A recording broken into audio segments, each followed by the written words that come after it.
is just the Brazilian string bikini. It's called the Mallory Curlee bikini. It's very tiny, definitely Brazilian was the idea. The same style and different fabrics that you find? Yeah, I basically have styles. Right now I started this, or this is from last season. I started out with 5 styles. And I'm going to continue the styles throughout each season. They're just going to continue to be added on to. And then the color story changes with each season and with my availability of textiles, basically. So the styles will always continue unless, of course, it's a style that is just not selling at all. Yeah. But I'm trying to create classic styles that I can continue to bring into each season and sort of offering, like, not all my swimsuits are Brazilian, just this one style is. So I want to offer a wide variety of styles for a wide variety of figures. So let's see. For example, I have a maternity swimsuit, which is like the complete opposite of a string bikini.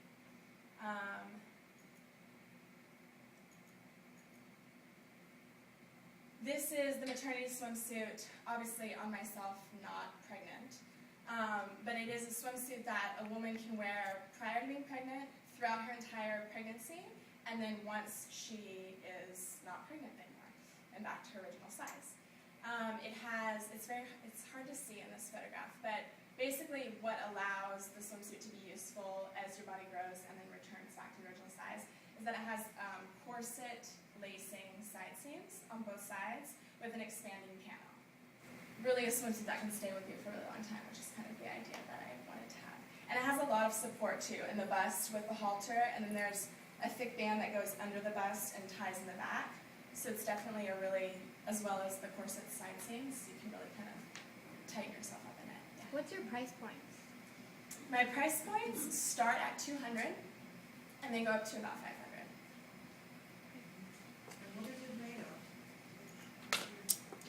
This particular one I used scrap materials. So it's just your day-to-day swimsuit materials that people are using now, nylon, acrylic, and polyester. But it's the leftovers that are left to go to waste from other swimsuit designers and other swimwear manufacturers. At the end of the season, when they're done with all those colors and prints and they're just going to throw the rest of it away, I buy it from them.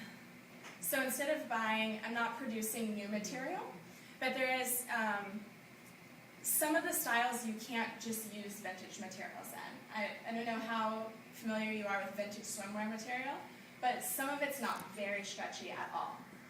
I personally don't have a problem with that, but most people are not used to wearing a swimsuit that does not cling to their body really tightly, because everyone's used to the modern day spandex and acrylics and nylons. So I'm trying to incorporate the vintage materials back in, and I have had a lot of luck finding vintage materials that do have a lot of stretch in them and that haven't been used very much, so they can easily be used as if they're brand new and made into a new swimsuit. It's not enough for me to utilize for my entire swimwear line. So that's where I came up with the idea to use scrap materials, because I started doing my research and speaking with manufacturers and designers and realizing how much they had left over at the end of their seasons, and they just throw it away. And I just kind of have the philosophy of why let things go to waste when you can make new stuff out of it. So where do you find like vintage material, like where do you? all over. I mean, I have my secret spots, but I'm originally from Texas. And so I do a lot of traveling to Texas to there's more vintage available in places that besides Los Angeles than there is in Los Angeles. Because in Los Angeles there's such a hot market for vintage that sometimes it can already be picked through. If you don't know where to go and when to go there, you're fighting against everyone else who's searching for vintage materials. So I have my secret spots in LA, and I do know when things arrive, and that's just all stuff that I've gained with research and getting to know people in the industry in LA who work with vintage clothing.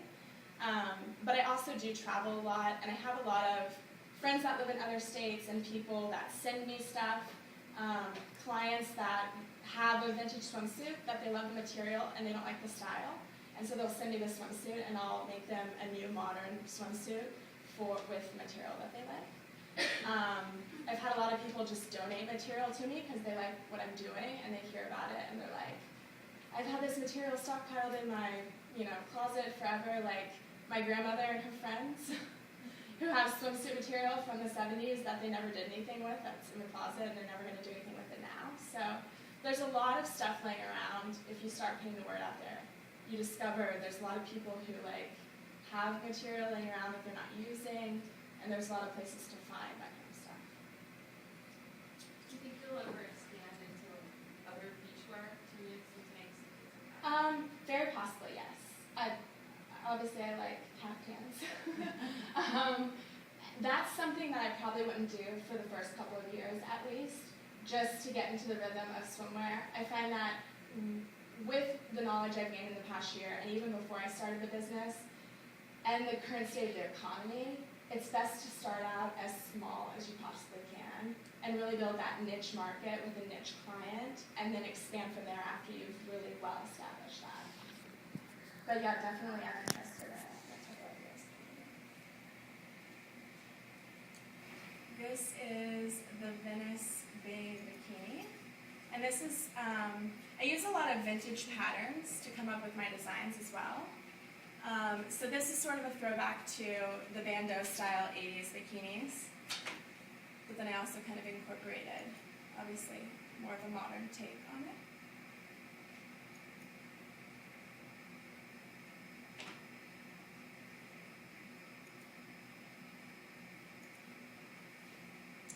And then this is a good example of a reversible. This is the Malibu Surfer bikini, and this is a good activewear bikini. It also has sort of the 80s high cut leg, but it's a really tight fitting, supportive swimsuit to be athletic in, basically. Where you see that it's outlined in a dark metallic gray there, that is actually the reversible side. So it's, I do rolled seams. But in doing it for the reversible swimsuit, I've chosen to do that because it just makes it even stronger at the elastic and at the seams. And so when you wear it the other way around, the entire thing is just metallic gray. And then the final fit one for right now is the high-waisted Venice Mama suit.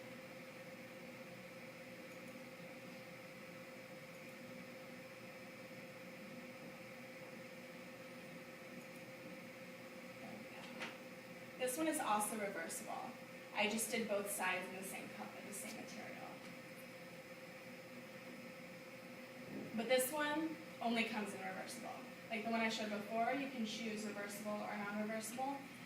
This one, because I want it to be a supportive bathing suit, and also when you're dealing with high-waisted bikinis, you definitely want to keep your stomach in. And the type of top is made for a woman that has a little bit more of a bust and needs a more supportive swimsuit. So this one only comes in reversible.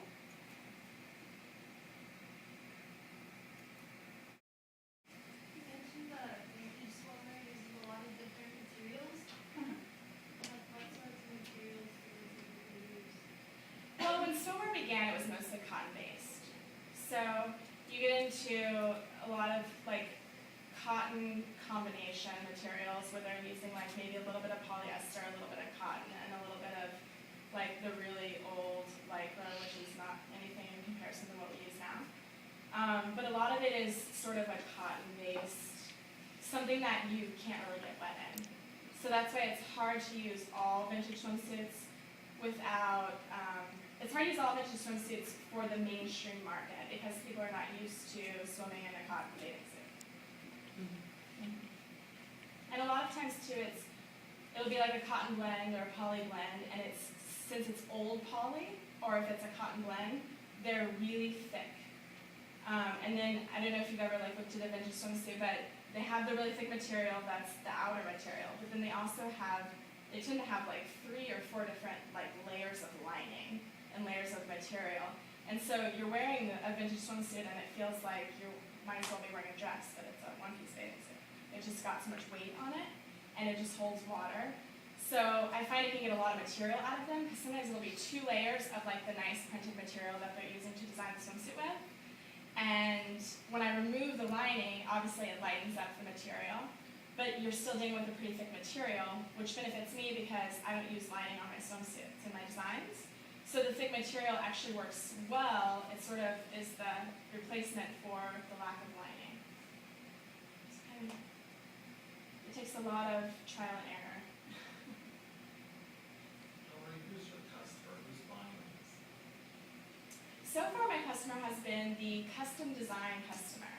That is the Hollywood customer wanting me to come in and design them head to toe, measure them, really spend a lot of one-on-one time. It's almost like personal shopping, except personal designing. So it's definitely more of a high-end market.